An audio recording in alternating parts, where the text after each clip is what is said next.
to our witnesses here today for sharing your perspective and insights. I think this is an overdue conversation that we need to have, and I think a constructive a moment here as we do sift through the facts. And I just think that the status quo with our tax code shows that we have great opportunity to change it, to be bold, and to truly pursue growth-oriented policies. Representing agriculture, the #1 agriculture district in the nation, certainly we're pretty good at exporting things already. I don't want to jeopardize that. But I also am concerned that there actually are still significant barriers. And Mr. Luciano, you stated that there are some barriers that are still out there, that you feel that the tax proposals that are being made would be helpful in overcoming some of those obstacles.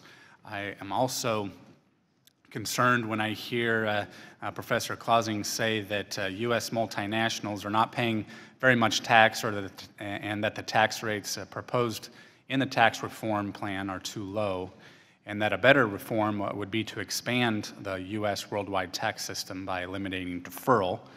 Now, imposing immediate taxes on U.S. companies' worldwide income, I believe, would move our country in the exact opposite direction as our trading partners, and I think a lot of the facts would point to that. But Mr. Luciano, can you talk about your perspective? Obviously, it's a pretty broad perspective.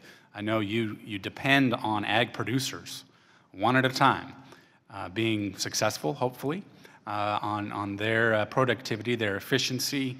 Can you perhaps expound on how you think that this plan might help, and that also perhaps some of the notions that imposing immediate taxes on U.S. companies' worldwide income, moving our country in a negative direction?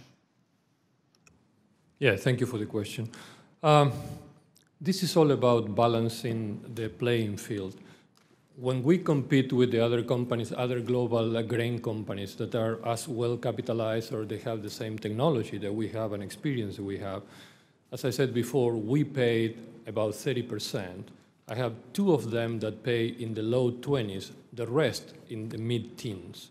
So that's the kind of difference. And in agriculture and in the business we're in, businesses models are very similar, so it's very similar to compare these. So there are no major differences. And our margins, because it's trade of commodities, are very thin. So these differences in income tax are astronomical and putting ADM at this point at a disadvantage to other competitors around the world. And then they have the flexibility to move their earnings and invest whatever they want, which we are partially restricted to. And the third point is that a lot of their exports are coming from countries that they refund the VAT. If you look at Ukraine, provides 20% refund of VAT, Argentina 10%, Germany 19%.